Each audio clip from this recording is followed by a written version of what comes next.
Yo les gars, c'est Match Football. On se retrouve aujourd'hui pour un tout nouveau débrief. Le débrief donc de ce premier match de Ligue des Champions pour l'Olympique de Marseille. Match qui s'est pas déroulé comme prévu, comme vous avez pu le voir. Défaite 1-0 face au Panathinaikos en ce barrage de Ligue des Champions. Voilà un but de Bernard à la 83e minute. Voilà qui vient offrir la victoire au Panathinaikos. Et bien évidemment, l'autre fait majeur du côté de l'Olympique de Marseille, c'est ce carton rouge de Geoffrey Kondogbia à la 65e minute. Voilà, au niveau des statistiques, les mecs, on est sur du 14 tirs à 4. L'OM qui a été très très mauvais ce soir. Seulement un tir cadré pour le Panathinaikos sur 14 frappes, c'est très peu. Et 4 tirs et pour un cadré du côté de l'Olympique de Marseille. 68% de possession pour le Pana, 32 pour l'Olympique de Marseille. Voilà, on peut le voir au niveau des passes. La précision aussi de ces passes-là, que l'OM n'a pas du tout été au niveau ce soir. Voilà l'Olympique de Marseille qui a pris 2 jaunes, le Pana 3, oui 3. Carton rouge bien évidemment, le carton rouge de Geoffrey Kondogbia et seulement un corner à 3 pour l'Olympique de Marseille. Match qui s'est très mal déroulé. Voilà un Olympique de Marseille qui a été très très attentiste, voilà, qui a eu beaucoup de mal à mettre son jeu en place. On sait qu'il y a eu ce mois de préparation qui est peut-être encore dans les jambes. Le Panathinaikos on est déjà à son 10e match.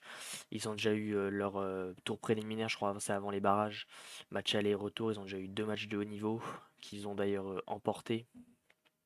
Mais voilà, la défaite ce soir, on n'a déjà pas été bon première période ni au retour de la seconde. Et encore plus avec le carton rouge de Geoffrey Kondogbia qui vient nous plomber, qui vient nous complètement nous niquer cette fin de match. Voilà, je vais pas faire style hein. Du côté du Pana, je connais personne les mecs. À part Bernard qui rentre en cours de jeu, sinon les mecs je connais absolument personne de ce côté. C'est surtout du côté de l'Olympique de Marseille qu'on va se mettre. Donc Paolo Lopez, voilà, qui fait un match correct dans ses relances au pied, c'est du Paolo Lopez.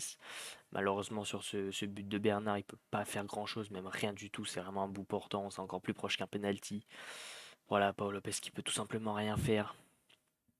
Nos deux latéraux, Renan Lodi et Jonathan Klaus, qui ont eu un peu de mal, mais pas trop non plus. Jonathan Klaus que j'ai trouvé quand même bien en jambes en première période, qui perdait quand même beaucoup de ballons, mais au niveau de ses centres, de ses appels, même si on sait qu'il a eu beaucoup de mal.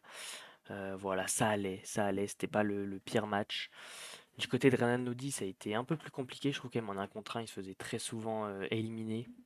Et offensivement, bah, il s'est pas beaucoup projeté, hein, un peu comme Jonathan Klaus. Voilà, vu qu'on n'avait pas beaucoup le ballon, qu'on se faisait beaucoup manger dans l'entrejeu, ça ne nous permettait pas de nous projeter. Par contre, Leonardo Balerdi et Samuel Gigot, défense franchement qui a fait plus que le taf ce soir. Les mecs, gros gros match de Leonardo Balerdi et Samuel Gigot. Voilà, tout simplement une charnière franchement qui a montré du très haut niveau. Gigot dans ses interventions comme d'habitude, un très dur sur l'homme, gros tacle, voilà, c'est les choses qu'il sait faire. Et Léo Balerdi qui a pas fait de preuve de saut de concentration, qui a su se mettre au niveau et franchement je regrette pas sa titularisation ce soir. Franchement il a fait un très très bon match. Il y a malheureusement ce jaune voilà où il lui tire un peu le maillot mais s'il l'arrête pas c'est peut-être occasion de but et but. Mais sinon voilà quand même très très bon match de Leonardo Balerdi. Au niveau des îlets on avait le droit à Unai et Ismaïla Sarr. Ismaïla Sarr Unai qui ont eu beaucoup de mal, voilà on a senti que physiquement il peinait. Je trouve aussi quand même que ces ailiers redescendent très très bas aider les latéraux. Ce qui peut aussi montrer pourquoi en attaque ils ont un peu plus de mal. Mais voilà, Unai qui a eu beaucoup de mal, qui a certainement éliminé aucun joueur en vis-à-vis aujourd'hui, qui a réussi à mettre quelques frappes, soit contrées par un défenseur, soit arrêtées par le gardien. D'ailleurs, c'est la seule frappe cadrée, c'est lui qui la met à la fin de la première période. Du côté d'Ismail Assar, ça a été très compliqué de passer en un contre un. Il est peut-être passé une fois grand max, mais il a eu beaucoup trop de mal ce soir. Geoffrey Kondogbia qui a eu ce deuxième carton jaune qui lui vaut en rouge. Il ne faisait pas un match dégueulasse, il nous faisait du Kondogbia. Le premier jaune intervient à la 30e seconde du match. Voilà, ça fait même pas de minute. Voilà, grosse intervention qui ne mérite pas un jaune, voilà, qui pour montrer qu'il est là tout simplement. Il prend le ballon, il prend un peu le joueur en même temps, mais il arrache pas tout. Je veux dire, c'est pas une faute qui mérite un jaune au bout de 30 secondes. Il met le premier jaune. Malheureusement, le deuxième jaune est valable, une grosse semelle. Mais voilà, si jamais il prend pas ce jaune en première période au bout de 30 secondes de jeu, peut-être qu'il se fait pas expulser à la 65e minute. Jordan Verretou qui a eu beaucoup trop de mal, voilà, j'aurais préféré voir un Rongier ou un Matteo Guendouzi. Voilà, Verretou qui a pas réussi à s'imposer ce soir tout simplement. Et du côté de l'attaque, on avait le droit à Aubameyang et Ndiaye. Ndiaye qui a fait un bon match, voilà, qui quand même des fois met un peu de temps à servir qui met un peu de temps voilà, à servir ses coéquipiers dans la profondeur, notamment des appels d'Ismaïla Sarr ou de Pierre-Emerick Aubameyang où il garde le ballon dans l'épée, il essaye d'éliminer. Malheureusement, ça passe pas parce que physiquement, les joueurs du Panathinaikos étaient bien au-dessus ce soir. Et Aubameyang, voilà, qui a eu aucun ballon à se mettre sous la dent. C'est là qu'en fait, on voit qu'on critiquait beaucoup Vitinha, voilà, pour tout simplement le fait qu'il marquait pas, qu'il n'était pas bon. Aubameyang n'a pas été bon ce soir, mais Aubameyang n'a pas été bon parce qu'on l'a pas servi. Aubameyang n'a reçu aucun ballon de ses coéquipiers ce soir. Et c'est là qu'on voit que tu peux pas faire des miracles si on te donne pas de ballon. Donc voilà, au niveau des titulaires. Ensuite, on a eu les 50 rangs de l'Olympique de Marseille, Matteo Guendouzi, Amin Harid, Valentin Rongier, François-Régis Muguet et Chancel Mbemba. Voilà, Vitinha n'est pas rentré en cours de jeu, hein, vu qu'on a fini à 10, bien évidemment. Il a pas eu l'opportunité de rentrer. Matteo Guendouzi qui est rentré peut-être à 5 minutes de la fin. J'ai bien aimé son état d'esprit, même quand on perdait déjà 1-0. Il est venu avec la hargne, voilà, tous les coups francs, il voulait les jouer vite. Il a été très dur sur l'homme dès le début. Dès qu'il y avait une faute sifflée, que le Panathinaikos balançait le ballon un peu loin, il allait vite le chercher pour vite relancer. Donc un très bon état d'esprit, franchement, j'ai adoré. Rongier qui est rentré lui aussi après voilà, le carton rouge de Geoffrey Kondogbia, qui a fait du Valentin Rongier, voilà, très très dur sur l'homme, très très bon, très peu de fautes aussi de Valentin Rongier, mais qui récupère tous les ballons possibles même si ça a été très compliqué pour tout l'Olympique de Marseille ce soir, qui se sont retranchés dans leurs 20 derniers mètres. François-Régis Muguet, voilà, qui n'a pas pu forcément faire grand-chose, mais quand même, dès qu'il a pu, a accéléré, a tenté quelques petites choses. À un moment, une grosse faute à l'entrée de la surface qui n'est pas sifflée sur lui.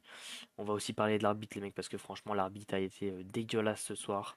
Mbemba, voilà, qui rentre en même temps que Matteo Guendouzi, hein, qui n'a pas eu grand-chose à faire, qui est rentré un peu sur le côté. J'ai pas trop bien vu son poste, mais je crois qu'on est passé dans une défense à 3 en fin de match. Il y a aussi eu Amin Harid, voilà, Amin Harid qui s'est fait beaucoup de fois descendre quand il avait le ballon.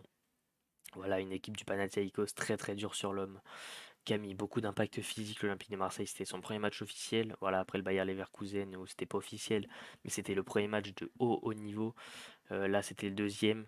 Et c'était du très haut niveau ce soir. Voilà, le Panathinaikos qui nous est rentré dedans. Et Amin Harit en a fait les frais en deuxième période quand il est rentré. Mais sinon, tout l'Olympique de Marseille voilà, n'a pas été au niveau ce soir. On attendra un grand Olympique de Marseille voilà, le 15 août au Vélodrome, le mercredi. On compte sur eux, bien évidemment. Et aussi, les mecs, un petit mot sur l'arbitre qui a été éclaté au sol, dégueulasse, des fautes pas sifflées. Les deux premières fautes qu'ici pour l'Olympique de Marseille, c'est des cartons jaunes. Une petite contestation d'Iliman Ndiaye après une faute qui n'est pas une faute. Voilà, une petite, pas provocation, mais il gueule un peu sur l'arbitre. Jaune direct, pas de discussion. Voilà, beaucoup de jaunes donnés très rapidement pour les champions olympiques de Marseille. Pour des fois, des moments où il n'y avait pas forcément faute, et à l'inverse du côté du Panathinaikos, beaucoup de fautes non sifflées. Dès qu'il y avait une faute d'anti-jeu, c'était pas forcément jaune. Voilà, donc très mauvais match de l'arbitre et j'espère qu'on aura un meilleur arbitre tout simplement pour le match retour à l'Orange Vélodrome. On attendra aussi une ambiance de folie les mecs. Donc comme d'habitude si la vidéo vous a plu, je vous invite à liker pour le référencement de la chaîne et même de cette vidéo. Je compte sur vous pour faire péter les likes, les mecs aussi bien évidemment. À vous abonner aussi en activant la cloche des notifications pour être au courant de toutes les nouvelles vidéos qui arrivent sur la chaîne YouTube, à commenter en me donnant vos tops et vos flops de ce match, que ce soit côté Panathinaikos ou côté Olympique de Marseille. On se donne rendez-vous le 15 août à l'Orange Vélodrome, les mecs, pour vivre ce match qui s'annonce déjà crucial pour l'Olympique de Marseille. Bon, les gars, sur ce, c'était Mathis Football. Ciao l'équipe!